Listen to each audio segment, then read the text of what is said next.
Vous êtes-vous déjà posé cette question? Pourquoi vos concurrents vendent-ils mieux que vous? Pour ce nouveau numéro de Startup Maliwa, nous parlerons de la concurrence.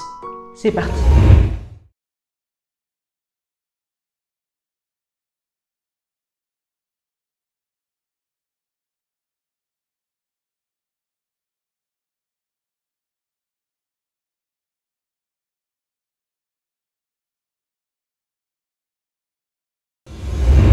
La présence d'une concurrence forte est le signe évident qu'il y a un marché et surtout une demande pour le produit ou service que vous commercialisez.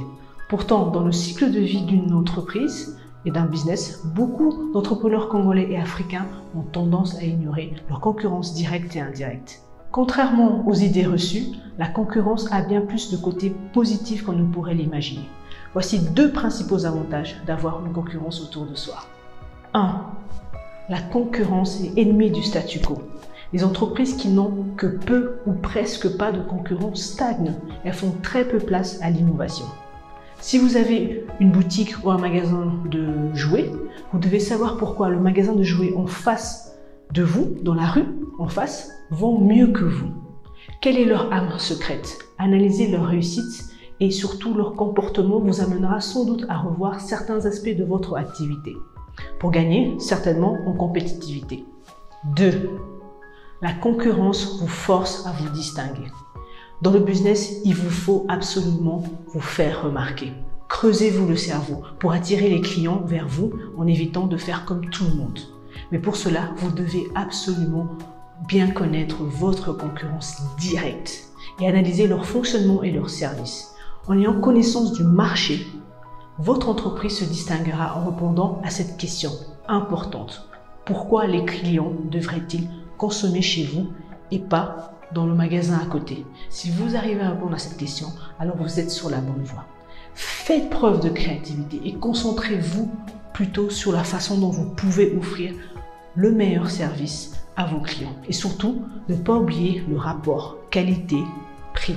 Et lorsque je parle de rapport qualité-prix, je ne parle pas forcément du meilleur prix pour le meilleur produit. Certes, c'est hyper important, mais il y a aussi tout l'environnement qui enveloppe le produit. Lorsque j'ouvre la porte de votre magasin ou votre supermarché, est-ce que j'ai droit à un bonjour madame, comment allez-vous? Est-ce que je vois le produit dans un environnement propre, bien mis en avant? Toutes ces choses font que votre produit grandit en qualité et donne une bonne image de votre société. Lorsqu'on parle de concurrents, il faut savoir qu'il existe 3 types de concurrents. Vous devez tout d'abord connaître vos concurrents de type 1 et de type 2 afin de surveiller leur action et leur évolution. Nous avons donc les concurrents de type 1. Il s'agit des concurrents directs. Ils proposent la même offre que vous pour répondre aux mêmes besoins. Par exemple, 2 quincailleries qui proposent les mêmes articles, les mêmes marques avec des prix presque semblables, un service semblable, des horaires d'ouverture semblables. On va donc les catégoriser comme étant des concurrents directs. Type 1. Après, nous avons le type 2. Les concurrents de type 2, il s'agit tout simplement des concurrents indirects.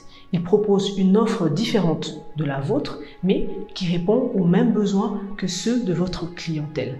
Par exemple, les menuisiers. En Afrique, on retrouve plusieurs menuisiers dans les coins de rue.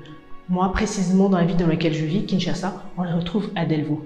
Tous ces menuisiers ont pour concurrence indirecte les grands magasins de vente de meubles tels que Kitea, Orca.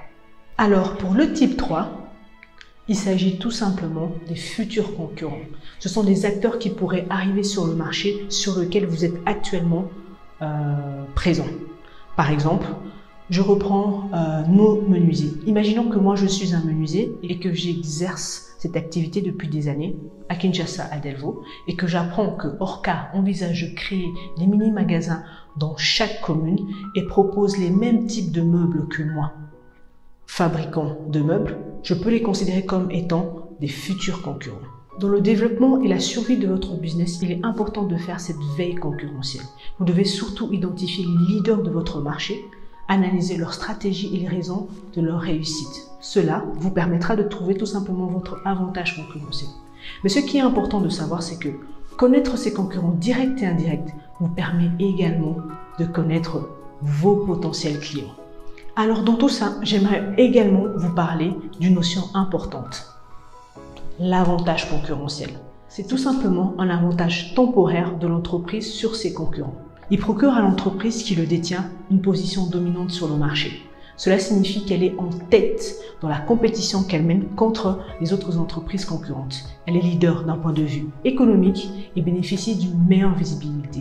Ses bénéfices sont supérieurs à celles des autres. Si je dois prendre un exemple, je dirais par exemple Facebook a un avantage concurrentiel sur l'écosystème de tous les réseaux sociaux. Et si je dois prendre un exemple, d'un produit ou d'un service présent en Afrique, je dirais que Western Union a un avantage concurrentiel sur le marché des transferts des fonds. Chers entrepreneurs, il faut donc comprendre que le plus important, c'est connaître votre marché et surtout connaître vos concurrents.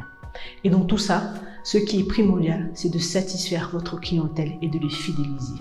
Et n'oubliez pas que soigner votre relation clientèle vous distinguera toujours. Merci, c'est tout pour ce nouveau numéro de Startup Maléwa et je vous dis à bientôt.